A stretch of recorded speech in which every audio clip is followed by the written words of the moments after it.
Tercera hora en la mañana de radio, ya camino de la tertulia con todos los asuntos de orden judicial, fiscal, el caso de la infanta Urdangarin o la Marni la ladrona, como quieran ustedes. Pero antes vamos a contarles cómo está el tiempo, porque se están preparando un fin de semana, tienen derecho a saberlo.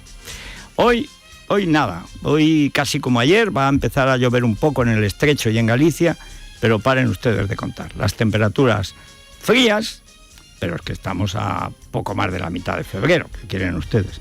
Y además febrerillo el loco, todavía este fin de semana dará varias volteretas. Y la semana que viene más. Y lloverá y nevará. ¿De qué forma? Pues de una forma enloquecida, propia de febrero, como ha nevado siempre. Pues por la mañana hace sol, por la noche nieva, al día siguiente buen tiempo, luego malo. Febrerillo el loco. Bien. Ahora tenemos unos 6 grados en Madrid, nos iremos a 12 o 14 grados según las zonas, la máxima 25 grados en Santa Cruz de Tenerife y la mínima 2 bajo cero en Palencia. Bien, vamos con Javier López Tofiño y Vanessa Vallecillo a contarles todos los asuntos que en el fondo tienen un denominador común, la corrupción judicial. O sea, ante cualquier caso, de cualquiera de los casos que vamos a comentarles ahora, que ocupan hoy pues todas las portadas de los diarios digitales y de los periódicos de papel, los que quedan, los importantes, pues vamos, son también importantes los de internet, pero bueno, es importante que aún queden periódicos de papel, bueno, y llevan todos en las portadas, todos llevan varios escándalos de orden judicial. Protagonista un juez, protagonista un fiscal, o una fiscala, o la fiscalía, o el ministro de Justicia. Es decir, todo va a lo mismo. En España hay una corrupción estructural de la administración de justicia. ¿Quiere decir esto que todos los jueces son corruptos o los fiscales? No. Quiere decir que la estructura, al politizarse desde 1985, con la maldita ley orgánica del Poder Judicial de Felipe González, cuando Guerra dijo Montesquieu ha muerto, las ganas que tienes tú de matarlo para no ir a la cárcel, claro. Bueno, pero es que lo mataron. Montesquieu es el que inventa, el creador, vamos, no es que lo invente, pero en fin, digamos que lo explica bien, la división de poderes. La manera en que el individuo puede sobrevivir al poder político es que los poderes que hay, que son el ejecutivo, el gobierno, el legislativo, el que hace las leyes, y el judicial, que es el que ordena el cumplimiento de las leyes, es que estén separados, que sean independientes. Porque si es un solo poder, es una dictadura. Es decir, cuando el poder ejecutivo es a la vez el legislativo y el judicial, pues no tienes ningún derecho, estás a merced del que manda. Es una dictadura comunista, o feudal, pero es una dictadura. Y claro, el que quiere una autonomía de la sociedad civil, libertad de conciencia, libertad de pensamiento, libertad de imprenta y tal, necesita la división de poderes.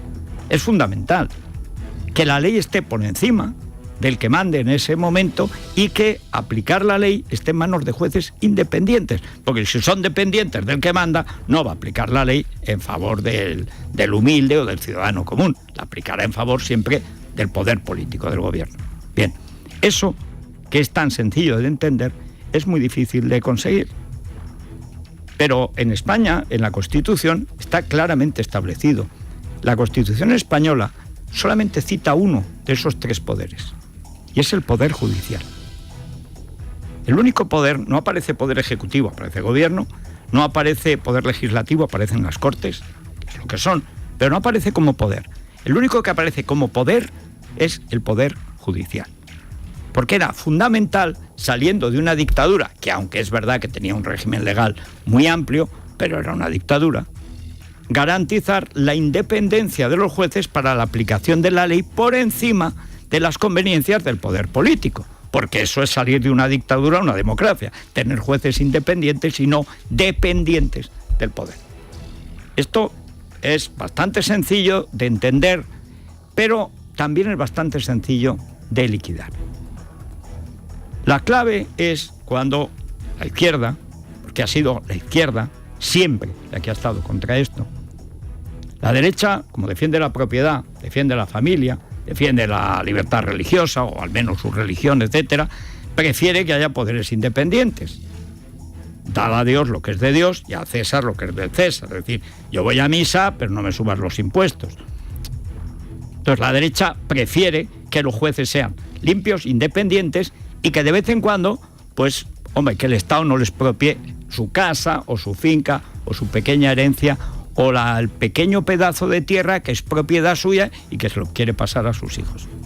En la izquierda, desde que la izquierda se convierte en socialista y por tanto en totalitaria, se rompe, digamos, esa idea que tenía la izquierda liberal en España prácticamente hasta los años 80 del siglo XIX, según la cual la izquierda lo que quería era ampliar el régimen democrático, que pudiera participar todo el mundo y que pudieran votar todos, que se llegara al sufragio universal. Es decir, la única diferencia entre la derecha y la izquierda en la Restauración, entre los liberales y los conservadores, es que unos desconfiaban de que se ampliara mucho el censo y que votaran los analfabetos, etcétera, y querían que solo fuera el que tuviera un nivel de renta o un nivel de estudios, y otros querían que no, que el voto fuera universal. Y ese es el tira y afloja y se va ampliando paulatinamente de una manera, digamos, natural, igual al mismo tiempo que en toda Europa. Cuando llega el marxismo es partidario de la dictadura del proletariado, la lucha de clases que se convierte en guerra civil, en fin, el comunismo. Y entonces la idea es, si tenemos un poder, lo extendemos. Si hemos ganado las elecciones, como hemos ganado las elecciones, tenemos derecho a todo. Los jueces no son independientes, porque si son independientes son fascistas. Para ser jueces tienen que ser socialistas como nosotros. Y esa es la ley orgánica del Poder Judicial. La ley orgánica del Poder Judicial es, vamos a echar a todos los jueces porque vienen de tiempos de Franco, claro, y vosotros. ¿De dónde venís vosotros? Después de 40 años, ¿de dónde vais a venir? Pero es la ideología de secta, donde prospera tanto la masonería, pero en general el socialismo y el comunismo. No admiten que el Poder Judicial sea independiente y por eso hacen esa ley orgánica que se carga el Poder Judicial. Desde entonces, el gran problema de la justicia española es su politización. Sabemos en el llamado gobierno de los jueces, que debería ser el que limpia los asuntos internos de los jueces, que vea un juez corrupto, un juez borracho, tal. Por cierto, nunca he visto condenar a un juez por borracho. Y les aseguro que he visto algunos casos en los que a las 10 de la mañana ya era para hacer la prueba del alcoholímetro, ¿eh? Pero los jueces son corporativos, pero siempre mirando al poder político. ¿Por qué? Porque para ascender en España, si eres un juez que acabas de aprobar una oposición, tienes que llevarte con el poder político. Y si eres fiscal, igual. Y ese es el problema estructural de la justicia española. No es que los jueces sean más corruptos que en otros sitios, que no lo son, ni los fiscales. Es que la cabeza del pescado es lo primero que se pudre. Desde el momento en que los partidos políticos eligen al Tribunal Constitucional, al Tribunal Supremo, al Consejo del Poder Judicial y a los Tribunales Superiores de Justicia de todas las comunidades autónomas, es evidente que para prosperar tienes que corromperte en favor del partido político que te asciende. ¿Y qué partido político te permite ascender? La izquierda siempre. ¿Por qué? Porque la derecha es tonta y siempre asciende a la izquierda. O sea, un juez de izquierdas asciende, por ser de izquierdas o por ser bueno. Un juez de derechas no asciende, porque es bueno o porque es de derechas. Y eso sucede así, siempre ha sucedido. ¿Por qué? Pues porque la derecha es imbécil. ¿Esto a qué nos conduce? Nos conduce a la situación actual. La corrupción judicial impuso la corrupción policial. Cuando la justicia no está limpia, cuando el gobierno no actúa limpiamente, la policía se corrompe. Porque la policía empieza a actuar fuera de la ley, los GAL. O sea, no es casualidad que los GAL empiezan a la vez que la ley orgánica del Poder Judicial del 85. O sea, Felipe González, que llega al poder a final del 82, en el 83 perpetra el expolio de Rumansa, empiezan los GAL y se cargan la ley orgánica del Poder Judicial. Es decir, vamos a mandar en todo. En el Ejecutivo, en el Legislativo y, por supuesto, en el Judicial, que vamos a poner a nuestros jueces. ¿Para qué? Para hacer lo que se nos ponga allí. Esa estructura, digamos, de corrupción ha ido calando, porque es que imagínense, llevamos 30 años así. Y hoy tenemos un repertorio de casos de corrupción, a cual más llamativo. Todos se caracterizan por el escándalo que ante la opinión pública supone la actuación de jueces y fiscales. Todos. Unos en un sentido u otros en otro. Pero todos van en la misma dirección. Qué falta de independencia tienen los jueces, qué poca seriedad tienen los fiscales, qué lío estamos viviendo, y la justicia en España no es un cachondeo, como dijo Pedro Pacheco, alcalde de Jerez en su día, no. Es una lotería tendente al delito. Es una lotería fraudulenta. Vamos a empezar por el más llamativo, que lo conoceremos pues hoy a mediodía, pero en realidad más o menos ya lo conocemos. Es el caso Nos. En el caso Nos, el fiscal, en lugar de perseguir el interés público, el fiscal Orrac, ha defendido que la infanta Cristina, que robaba con el marido, gracias a la foto de la infanta Cristina, porque el marido no era nada, pues resulta que no, que es que como estaba enamorada no es culpable. Al marido sí, y al marido lo van a meter hoy en la cárcel probablemente. Hoy o mañana. ¿Por qué? Para que no metan a la hermanita. Y dirán ustedes, eso es la zarzuela. No, eso es campechano y esto es el gobierno. Porque esto viene de lejos, viene de antes de llegar el PP, viene de Rubalcaba y por supuesto viene de Gallardón en Justicia. Y viene de campechano. Campechano, claro, ¿cómo va a culpar de corrupción a nadie en la familia? Pero esto lo vamos a conocer hoy, va a ser motivo de gran escándalo y de gran follón, porque la Pantoja se ha tirado 1 año y medio en la cárcel y medio año sin poder actuar por 1 millón de euros que compartía o blanqueaba con su marido. Y esta se ve que no tiene derecho al amor, como es folclórica. Y en cambio Marni enamorada, pues Marni sale libre con un fortunón fuera. En 4 horas la Audiencia de Palma publica la sentencia del caso Nos, en la que hay 17 imputados, incluidos la infanta Cristina, Urdangarín y su ex socio Diego Torres. Anticorrupción pide 19 años y 6 meses de cárcel para el que fuera duque de Palma. El fiscal de Palma, además, pedirá el ingreso en prisión inmediato de Urdangarín si es condenado a más de 6 años de cárcel. A la hermana del rey solo le acusa manos limpias, que solicita una pena de 8 años de prisión. Mario Pascual Vives, abogado de Urdangarín, y Pau Molins, el de Cristina de Borbón, son optimistas. Alguien dijo que estamos preparados para lo mejor, esperamos lo mejor, vamos a ver qué sucede. Yo siempre he confiado en la absolución de la infanta, por lo tanto, no tengo ningún dato que me haga cambiar ese optimismo, pero no de ahora, de siempre. No, de siempre no, listillo, de siempre no. La campaña contra el juez de instrucción, contra el juez Castro, que incluyó una nota oficial de la zarzuela, que solo por eso ya era para que aplicara campechano. Y demuestra además la descomposición de la monarquía con campechano. La descomposición total, o sea, la zarzuela no puede sacar una nota contra un juez. Y la sacó. ¿Pues por qué? Pues porque Urdangarín se negó a devolver el dinero, a confesar sus delitos, aunque fuera una parte, pero decir, bueno, pues mira, le debo a Hacienda, le voy a pagar el chaletón este que nos compramos de 11 millones de euros, evidentemente no lo podemos pagar pegando pelotazos, etcétera, en fin. Mea culpa, mea máxima culpa, esta es tonta, se casó conmigo porque soy muy guapo, pero es tonta. Y entonces el culpable soy yo, pero vamos a declarar conjuntamente, porque son gananciales, vamos a declarar y vamos a devolver el dinero, que nos hagan 2 o 3 paralelas para quedar en paz. Lo dice y no pasa nada. ¿Pero qué dijo Urdangarín? Textualmente, no hay cojones para hacerme a mí devolver eso.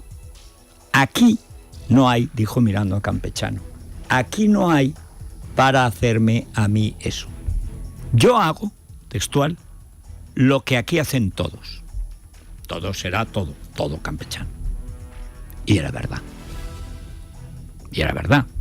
Para que Urdangarín no era un rey, o sea, era un tío, era el talonmanista, era un señor que estaba muy bien, pues que jugaba a los manos y era un mendrugo, pero como hay 600.000 en mujeres, hombres y viceversa, o sea, pero como ha casado tan mal la reina Sofía a sus hijos, y no voy a entrar en el rey actual, porque eso ha sido cosa del rey actual, pero a las hijas hay que ver cómo las ha casado. Bueno, pues pasa lo que pasa, que se niega.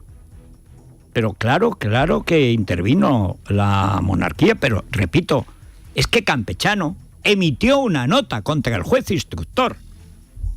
Luego Felipe ha hecho todo lo posible por remediar ese desastre, pero ese desastre estaba ahí. ¿Y quién protegía eso. El gobierno de Zapatero, con Rubalcaba a la cabeza, y luego el gobierno de Rajoy, con Gallardón en justicia. Estos son los que hacen el famoso cortafuegos en una reunión que está constatada y que tiene lugar con el presidente del gobierno, Mariano Rajoy, el jefe del Estado, Campechano, el jefe de la Casa Real entonces, Espotorno, el fiscal general del Estado, Torres Dulce, iba a ir Rubalcaba, pero al final no llega. Pero es igual, está en el ajo.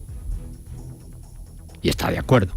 Y es que cargue todo el muchacho, pero la chica fuera. Claro, eso es imposible. En cuanto empieza la instrucción del caso, es tan evidente que están liados. Aparte de, es que Urdangarín estaba liado con María Magdalena y su prima, o sea, con cualquiera. Y salen ya los correos con las queridas, sale Corina, sale... todo. ¿Y qué pasa entonces?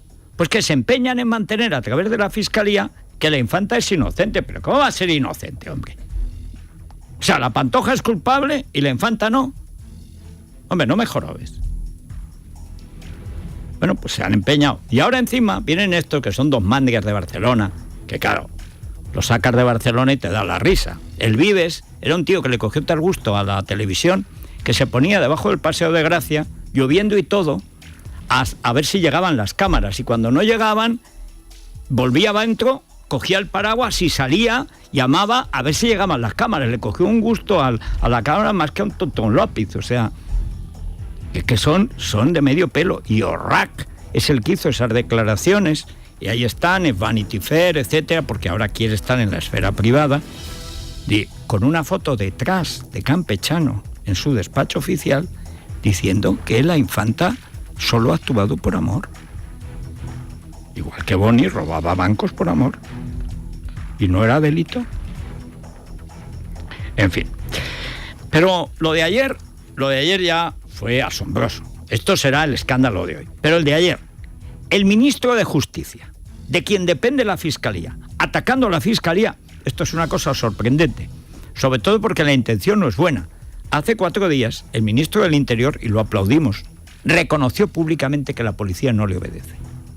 Es decir, que las cloacas dominan Interior. Y a través de sus terminales mediáticos impiden que eso funcione correctamente. Y fue un acto de valor por parte de Zoido. Es decir, yo, ministro del Interior, reconozco que pido informes y no me los dan.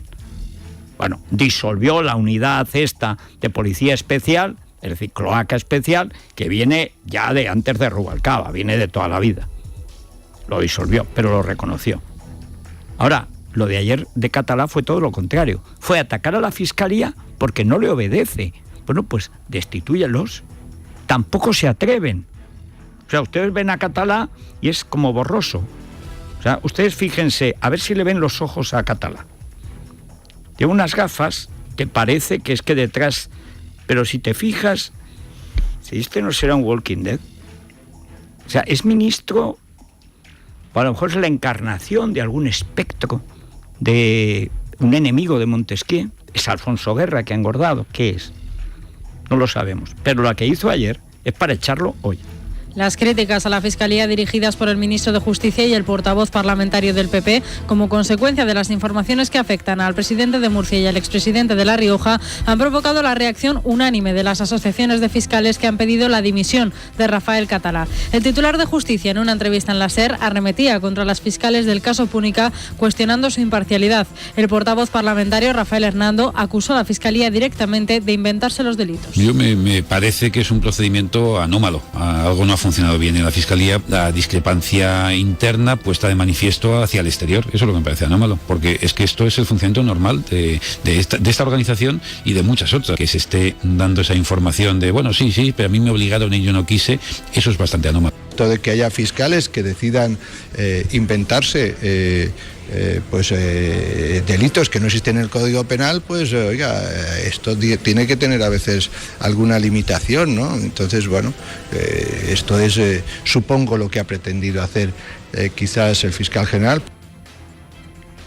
No se entiende, o sea, como es que rima con alcornoque, o sea, O sea, esto es lo que ha pretendido hacer el fiscal general. Se han inventado, fíjense la de delitos que dice, se han inventado delitos que no existen en el Código Penal. Pero entonces no son delitos, si no existen en el Código Penal no son delitos. Pero es que raza, Hernando.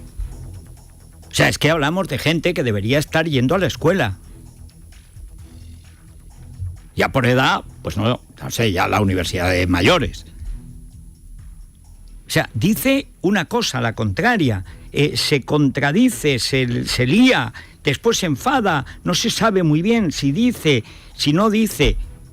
Vamos, este es el portavoz parlamentario del partido del gobierno, pues lo es. Y el otro es el ministro, pues lo es. Y depende de la fiscalía, depende. Bueno, la oposición, claro, encantada. El PSOE, Ciudadanos y Podemos han pedido la comparecencia urgente del fiscal general del Estado en el Congreso. José Manuel Maza se apoya en los criterios de la Secretaría Técnica en el caso que afecta al presidente de Murcia, Pedro Antonio Sánchez, que ayer volvía a negar las acusaciones. El fiscal general del Estado niega también presiones. Mi decisión ha sido tomada, insisto, analizando los criterios de la Secretaría Técnica y compartiéndolos, viendo que eran razonables, pero la iniciativa parte de ahí. Yo presiones no he recibido ninguna en absoluto, y si algún día las recibo, pues tengo muy claro lo que tendría que hacer, pero no lo espero tampoco recibirlo nunca, por eso estoy en este puesto. Claro. ¿Saben cuál es la primera presión que recibe en España el fiscal general del Estado? El nombramiento. ¿Cuál es la primera presión que recibe un magistrado del Tribunal Constitucional? El nombramiento. ¿Quién lo nombra? ¿Cuál es la primera presión que recibe un juez, que esos son jueces del Tribunal Supremo? El nombramiento. Este es el problema de fondo. Y en pocas ocasiones yo he visto un caso tan absolutamente escandaloso, y este sí, porque es así, y además con documentos, de un juez y de una fiscalía empeñados en no imputar a dos evidentes presuntos delincuentes, nada menos que el gobernador del Banco de España y el presidente de la Comisión Nacional del Mercado de Valores, que han convertido el escándalo político de los gestores políticos de las cajas de ahorro, que eran la mitad del sistema financiero español, que obligó al rescate financiero de España, que no fue del sistema bancario, fue de la parte política de las cajas de ahorro que llevaban políticos y sindicalistas. Y que teniendo los datos que publicamos, que pueden leer en Libertad Digital, los datos de un inspector del Banco de España, 4 informes seguidos, consecutivos, antes de salir a bolsa, diciendo Bankia, que es Bankia más BFA, que es un banco tóxico, es una cosa, es una tomadura de pelo. O sea, cogen, meten 7 cajas a la vez. A ver, Caja Madrid si puede con todo, sobre todo con Bancaja, que es una ruina. Bueno, ¿y cómo? Pues vamos a hacer un banco tóxico y un banco limpio. Y entonces Bankia, a ver si consigue arreglarse y ganar dinero, ¿y el tóxico qué? ¿Y el tóxico qué? Eso, digo yo, ¿qué? Pues nada, pues que acaba eso en una quiebra monumental, porque es que no se puede sacar un banco tóxico a bolsa, ni sacar los 2 bancos a la vez a bolsa, ni que no se pueden hacer esas chapuzas. ¿Quién las hace? Zapatero. ¿Quién las hace? Miguel Ángel Fernández Ordóñez. ¿Quién permite la salida a bolsa? Julio Segura, Comisión Nacional del Mercado de Valores.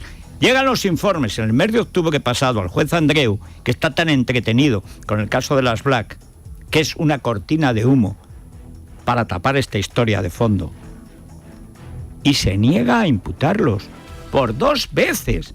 Y ha tenido que ser la Audiencia Nacional la que obligue al juez a imputarlos. Porque el juez se niega. Ha intervenido el Consejo del Poder Judicial ante semejante escándalo. Estamos hablando del mayor desfalco económico de la historia de España, que es el perpetrado por los partidos y los sindicatos, sobre todo de izquierdas, pero también de derechas, en las cajas de ahorros. Se ha costado decenas de miles de millones a los españoles y a todos los europeos. ¿Es posible que el Consejo del Poder Judicial no intervenga ante el comportamiento tan evidente, tan clamorosamente irregular del juez Andreu? Y tanto que es posible, como que no ha intervenido. Hoy por ti, mañana por mí. Bueno, pero los casos son los que son. Las acusaciones del caso Bankia van a basar su estrategia en los correos electrónicos y en los más de 40 informes incautados durante la inspección a la dirección del Banco de España. En ellos se demostraría que Miguel Ángel Fernández Ordóñez impuso la fusión de las cajas antes de la salida a bolsa de Bankia, a pesar de que sabía que la situación era de quiebra. La cúpula del supervisor deberá declarar ante el juez Andreu, como fue este y la Fiscalía quienes lo descartaron el año pasado. Bueno, insistimos, vayan a Libertad Digital, vean los correos, que son... Bueno, es que hay frases que pone hasta en mayúsculas.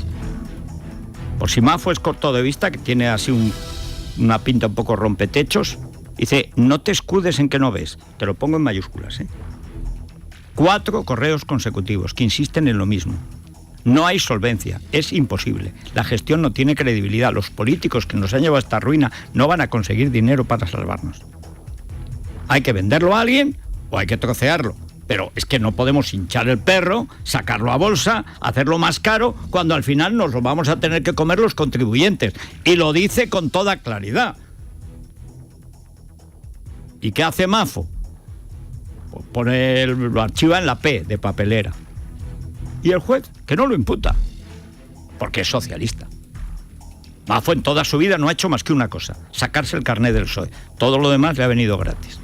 Bueno, y ahora terminamos, antes de ir a la tertulia, porque ya ven que hay muchas cosas que debatir, con la guerra de las cloacas. La segunda gran guerra de las cloacas. Continúa la guerra de las cloacas, cloaca contra cloaca, y las dos cloacas contra la cloaca del CNI, que es como una especie de colector de cloacas, es como la incineradora de Valdemín Gómez de las cloacas, pero en vez de incinerar, lo refresca. Es decir, hay 5 medios de comunicación, 5 contados, en papel y en internet, que publican información cloaquil. Incluyo en esto los que informan desde el CNI, o sea, desde Soraya Sáenz de la Guillotina. Bien, toda esa información está corrompida de fábrica, lo cual no quiere decir que no sea verdadera. Puede ser verdadera, es decir, también un gángster cuando lo pillan puede decir la verdad, una parte de la verdad, la que le conviene. Entonces, ¿qué hacer ante eso? Pues nosotros contamos lo que dice todo el mundo. Y ustedes háganse una idea.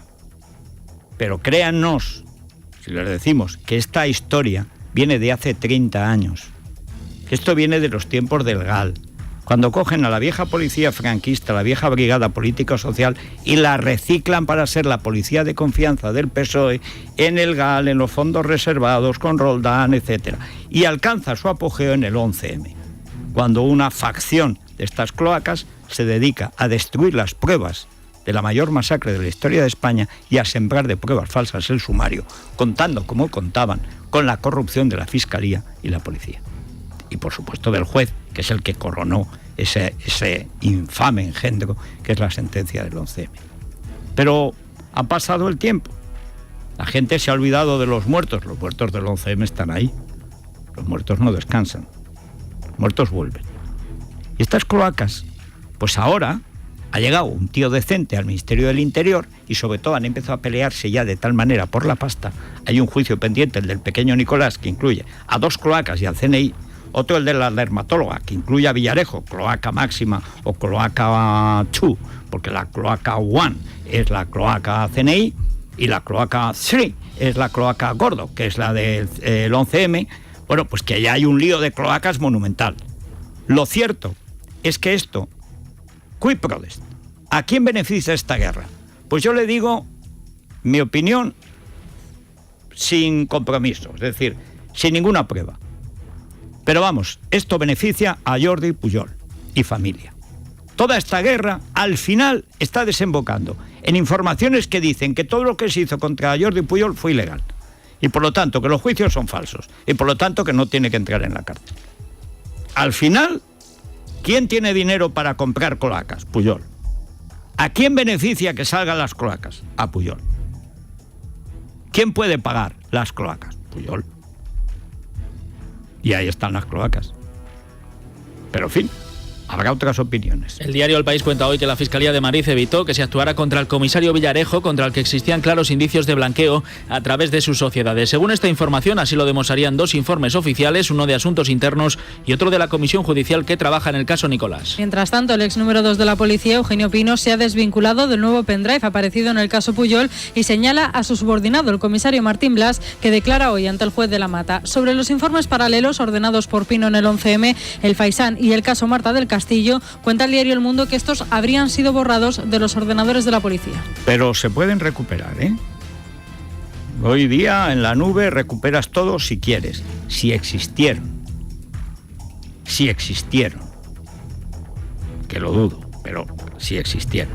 Bueno, y por último, antes de irnos a la tertulia, nos llegan noticias de que al menos 400 personas han entrado ilegalmente saltándose la valla de Ceuta por el Tarajal. La colección de bobos solemnes, como llamó Rajoy a Zapatero, y la colección de maricomplejines, rojicomplejines y memos en general, que se pasan la vida clamando porque Trump quiere hacer un muro contra los ilegales mexicanos, deberían saber, porque a lo mejor no lo saben, que España no tiene un muro, tiene una valla como Dios manda para que no entre toda la morisma por Ceuta, Melilla y por el Estrecho. Pero una valla de verdad, nada de un muro. Y además con bayonetas, llamadas concertinas, no sé, homenaje a la música, pero en fin, no sé por qué se llaman, ¿tú sabes por qué se llaman concertinas? No sé por qué, pero bueno, una cosa que pincha muchísimo. Pues intenta saltar, que se quede ahí el tío, el ilegal, colgando. ¿Debemos acoger? ¿Son refuchis, como dice la abuela de la lata? No, son ilegales y tienen que ser deportados, como todos los ilegales en todos los países del mundo. Pero qué extraña mayonesa ideológica tienen ahora los periodistas, porque de esto la culpa sobre todo de los periodistas, en la cabeza, por lo cual los ilegales tienen que ser legales, mejor dicho, más legales que los legales. ¿Pero de qué? ¿Pero de qué? Estos 400 tíos, ¿qué pasa? ¿Los va a meter en su finca del Espinar, fruto del alzamiento de bienes la alcaldesa de Madrid? ¿Los va a tener el Wyoming? ¿Los va a tener Roures? ¿Los tendrá Ferreras? ¿Quién los va a tener en su casa? ¿Los de las GAE? ¿Los de los Goya? ¿Los Bardem? No, quieren que los tenga el Estado, es decir, que los pobres, en barrios que se crean para inmigrantes ilegales, tengan que convivir con los ilegales, con lo cual aquello es insoportable. Los ilegales se expulsan porque son ilegales. En España y en todas partes. También en Estados Unidos. En fin, Iberia, Javier. Llega el carnaval, Federico. Iberia nos propone muchos destinos destacados por su carnaval, pero hoy especialmente nos lleva a Barranquilla, a Colombia, porque el carnaval de Barranquilla ha sido distinguido por la UNESCO como obra maestra del patrimonio oral e intangible de la humanidad. Y todavía estamos a tiempo pues de disfrutarlo, este carnaval de Barranquilla, entrando en iberia.com y reservando billetes. Oral e intangible. Intangible. Tócate las narices. Hombre, yo recuerdo lo de se va el caimán, se va para Barranquilla. Pero vamos, eso intangible no era un caimán. En fin, bueno. Vanessa, ¿cómo pueden participar los seguidores en la tertulia que empieza ya? Hoy tenemos a Jesús Cacho, a Pepe García Domínguez, a Francisco Rosell. Les recordamos nuestro contestador 91409-0503, 91409-0503 y nuestra cuenta de Twitter, @eslamanaNa de FJL. El ganador de hoy, en Oviedo, Ismael Serna se llama. Pues me alegro profundamente. Hay una señora que se llama Clementina en Oviedo, que tiene todo nuestro apoyo, que ha emprendido una campaña para poder heredar como en Madrid. Porque a los asturianos, que son víctimas del socialismo desde tiempo inmemorial, igual que en Andalucía, pues les cobran una barbaridad. Y entonces el que deja una casa resulta que no la puede dejar porque lo que paga Hacienda y tal no puede. Entonces ha emprendido una campaña porque ella quiere tributar como en Madrid. O sea, nada. Los periodistas ya titulan, quiere armonizar. No. Clementina no quiere armonizar. Clementina no quiere que le quiten lo que ya pagó en impuestos cuando compró el piso. Estamos con Clementina. Es la mañana de Federico.